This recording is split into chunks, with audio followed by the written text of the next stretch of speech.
আমাদের জীবনে এমন কোন নেক আমল আছে কিনা যে আমলগুলো আমরা আল্লাহর জন্য করেছি, আজকে সেই আমলকে উসিলা করে আমরা আল্লাহর কাছে দোয়া করি, আল্লাহ পাক রব্বুল আলামিন হয়তো সেই দোয়ার বরকতে আল্লাহ তাআলা আপনাকে আমাদেরকে হেফাজত করবেন। আল্লাহ রাসূল সাল্লাল্লাহু আলাইহি ওয়াসাল্লাম বলেন, বনি ইসরাইলের তিনজন যুবক তারা কোথাও সফর করার জন্য বের হয়ে গেলেন। সফর করতে করতে তারা দিনের বেলা সফর শুরু করলো, এমন সময় রাত্রি হয়ে যায়, সন্ধ্যা হয়ে যায়।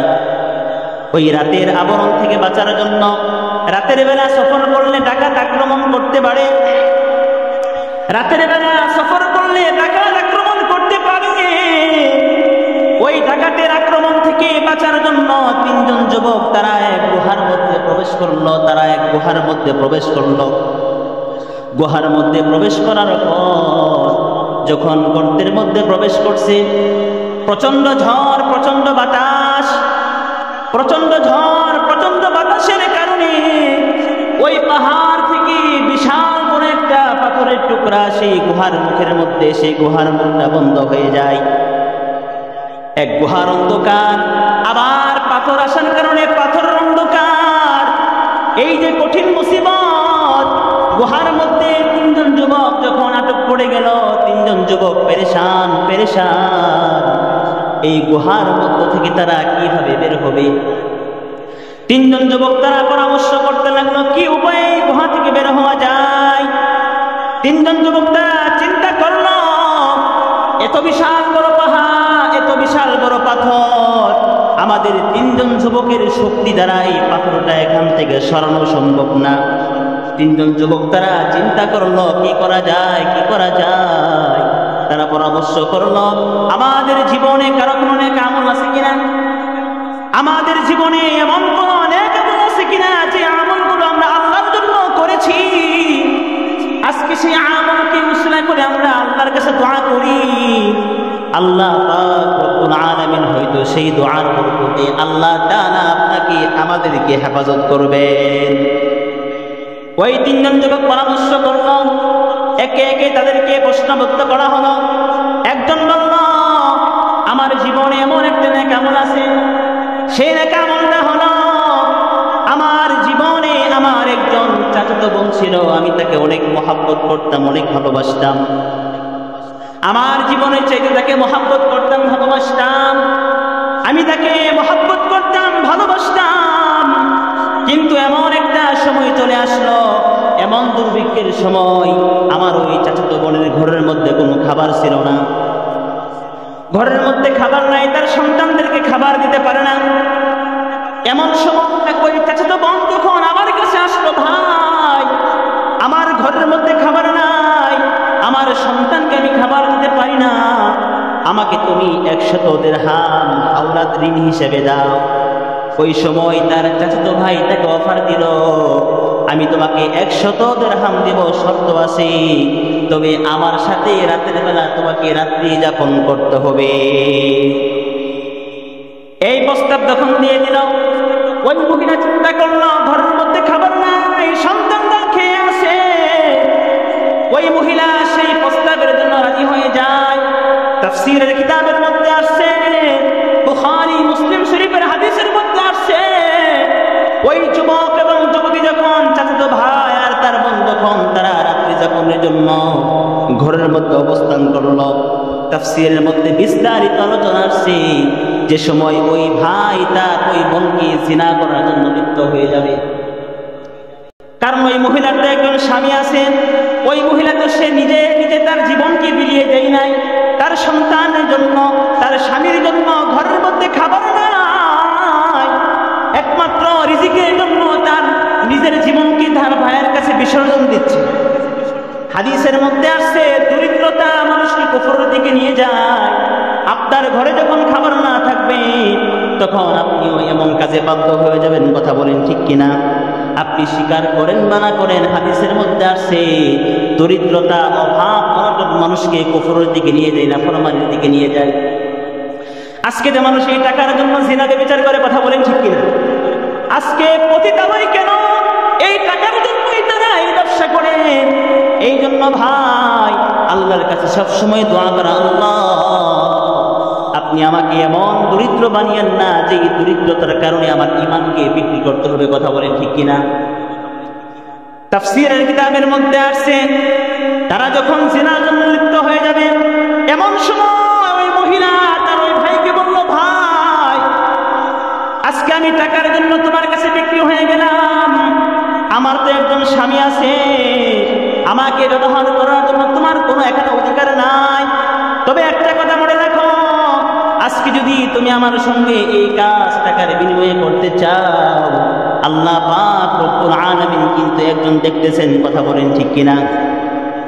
রাতের বেলা যদিও আমার স্বামী জানবে না, রাতের বেলা যদিও সমাজের মানুষ জানবে না, রাতের বেলা যদি আমার সন্তান আমার সমাজের মানুষ জানবে না, কিন্তু আল্লাহ পাক রব্বুল আলামিন দেখতেছেন। কথা বলেন ঠিক কিনা? তাফসীরের কিতাবের মধ্যে আসছে কথা, যখন ওই মহিলা তার ভাইকে বলল, ওই যুবকের মধ্যে একটা ভয় কাজ করলো। মহিলা কি বলে, তার টাকার প্রয়োজন, সে টাকার বিনিময়ে কাজ করবে, কিন্তু সে আমাকে আল্লাহর ভয় দেখিয়ে দিল। হাদিসের মধ্যে আসছে, এই কথা বলার সঙ্গে সঙ্গে ওই যুবকের মধ্যে এমন একটা ভয় চলে আসলো, হা হা এটাই তো বাস্তবতা, আজকে আমি জিনা করব, কিন্তু আমার যদি এখন মৃত্যু হয়ে যায় তাহলে আল্লাহ পাক রব্বুল আলামিন তো আমাকে এই জিনার শাস্তি দিবেন। কথা বলেন ঠিক কিনা? তাফসীরের কিতাবের মধ্যে আসছে, এই কথা বলার সঙ্গে সঙ্গে ওই যুবক ওই মহিলাকে, তার চাচাতো বোনকে আর কোনো জিনাহ করলো না, তাকে ছেড়ে দিলেন আল্লাহর ভয়ে। কার ভয়ে ভাই? আল্লাহর ভয়ে তার চাচাতো বোনকে ছেড়ে দিলেন এবং বললেন, ভাই এই যে 100 দিরহাম আমি তোমাকে এমনিতেই দিয়ে দিলাম, এর জন্য তোমার দেহ আমাকে আর ফিরিয়ে দিতে হবে না। যুবক তখন সেই গুহার মধ্য থেকে এই দোয়াটা করলো, গো আল্লাহ, এই যে জিনার সুযোগ ছিল, জিনার সুযোগ ছিল একমাত্র আপনাকে ভয় করে, সেই জিনাহ থেকে আমি বিরত রেখেছি। কথা বলেন ঠিক কিনা? আপনাকে ভয় করে জিনা থেকে বিরত রেখেছিলাম। আল্লাহ এই কাজ যদি শুধুমাত্র একমাত্র আপনার ভয় করে থাকি, তাহলে আজকে আমরা যে বিপদের মধ্যে পড়েছি, আল্লাহ আজকে সেই বিপদ থেকে আপনি আমাদেরকে উদ্ধার করেন। তাফসীরের কিতাবের মধ্যে আসছে, আল্লাহ পাক রব্বুল আলামিন এই যুবকের দোয়ার কারণে সেই গুহার মধ্য থেকে বিশাল বড় পাথরটা সামান্য পরিমাণ সরিয়ে দিলেন। জোরে বলুন সুবহানাল্লাহ। কিন্তু যেই পরিমাণ গুহা থেকে পাথরটা সরিয়ে গেছে, ওই পরিমাণ জায়গা দিয়ে 3 জন যুবকের বের হওয়া সম্ভব না। সামান্য সূর্যের কিরণ এই গুহার মধ্যে প্রবেশ করবে এমন পরিমাণ ফাঁকা। এবার দ্বিতীয় নম্বর যুবক, সে আল্লাহর কাছে দোয়া করলো, আল্লাহ আমার জীবনে এমন একটা নেক আমল করেছিলাম, সেই নেক আমলটা হলো আমি আমার আব্বা আম্মাকে খুবই মহব্বত করতাম, খুবই ভালোবাসতাম। কেমন মহব্বত, কেমন ভালোবাসা! আমার সন্তানকে না খাওয়াই আমার আব্বা আম্মাকে আগে আমি খাওয়াইতাম। শুধু তাই নয়, আমি বকরি পালন করতাম, আমি বকরি চড়াইতাম মাঠের মধ্যে, আমি প্রতিদিন আমার বকরির দুধগুলো দহন করে আগে আমার আব্বা আম্মাকে পান করাইতাম, এরপরে আমার সন্তানকে খাওয়াইতাম। একদিন আমি বকরি নিয়ে মাঠের মধ্যে বেরিয়ে গেলাম, জঙ্গলের মধ্যে বকরিকে ঘাস খাওয়ানোর জন্য বের হয়ে গেলাম। আমি বকরি নিয়ে বাড়িতে ফিরতে ফিরতে রাত হয়ে যায়, সন্ধ্যা হয়ে যায়। সেদিন আমার আব্বা আম্মা রাতের বেলা ঘুমিয়ে পড়ে, আমার আব্বা আম্মা ঘুমিয়ে যাওয়ার পর আমি বাড়িতে এসে দেখি আমার সন্তানরা ক্ষুধার জন্য কান্নাকাটি করতেছে। আমার স্ত্রীও ক্ষুধা, সন্তান কান্নাকাটি করে। আমি বাড়িতে আসার পর আমার বকরি থেকে দুধগুলো দহন করলাম। এই দুধগুলো এখন আমার আব্বা আম্মা ঘুমিয়ে আছে, আব্বা আম্মাকে আমি কিভাবে ডাক দিব? কারণ ঘুমের মধ্যে মানুষকে ঘুম নষ্ট করা ঠিক না, ঘুম একটা মৃত্যুর সমতুল্য। আমি উচিত মনে করলাম না আব্বা আম্মার রাতের মাঝখানে ঘুমটা নষ্ট করা। অগরব্বে কারিম আল্লাহ, আমি সে দুধ দহন করে আমার সন্তান কান্নাকাটি করতেছে, আমার সন্তানকে আমি দুধ দিলাম না। এই দুধ নিয়ে আমি আমার আব্বা আম্মার শিওরের মাথার পাশের মধ্যে দাঁড়িয়ে থাকলাম। যখন সকালবেলা মসজিদ আজান হয়ে গেল, আব্বা আম্মা যখন ঘুম থেকে জাগ্রত হলো, আমার আব্বা আম্মাকে দুধ খাওয়ানোর পর এরপর আমার সন্তানগুলিকে আমার ছাগলের দুধগুলো পান করাইছি। রব্বে কারিম আল্লাহ, এই যে একটা নেক আমল, মা বাবার খেদমত করা, আমি যদি এই নেক আমলটা শুধুমাত্র একমাত্র আপনার জন্য করে থাকি, আল্লাহ আজকে আজকে যে বিপদের মধ্যে আমরা বলছি আল্লাহ এই বিপদ থেকে আপনি আমাদেরকে উদ্ধার করেন।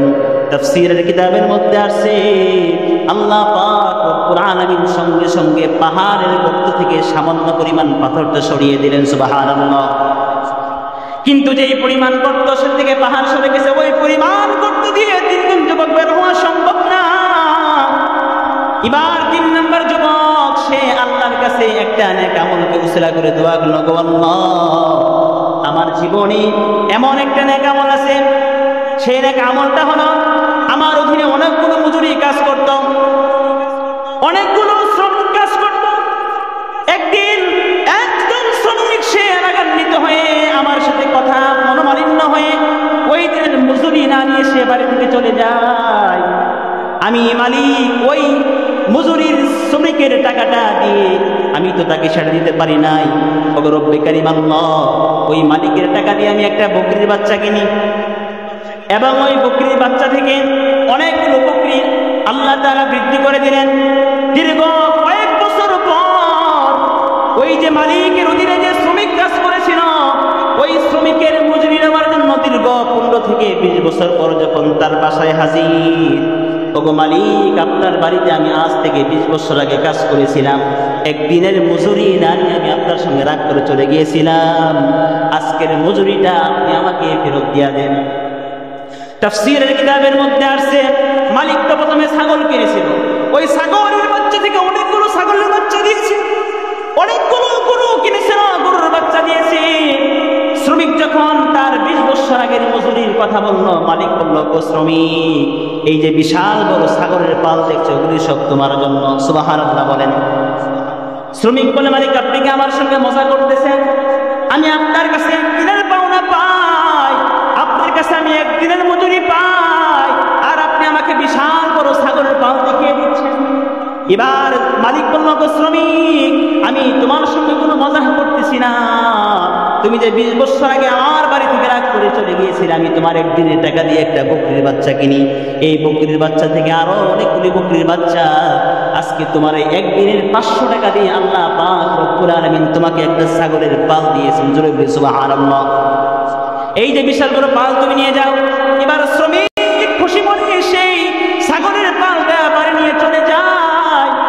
এবার যখন যুবক বলল, গো আল্লাহ, মালিক যখন বলল, গো আল্লাহ, ওই যে 3 নম্বর যুবক বলল, গো মালিক আমি যদি এই শ্রমিকের কাজটা একমাত্র শুধুমাত্র আপনার জন্যই করে থাকি, আজকে আমরা যে বিপদের সম্মুখীন হয়েছি এই বিপদ থেকে আপনি আমাদেরকে উদ্ধার করেন। তাফসীরের কিতাবের মধ্যে আসছে আল্লাহ পাক রব্বুল আলামিন সঙ্গে সঙ্গে ওই পাহাড়ের গুহা থেকে বড় পাথরটা সম্পূর্ণ সরিয়ে দিলেন, জোরে বলুন সুবহানাল্লাহ।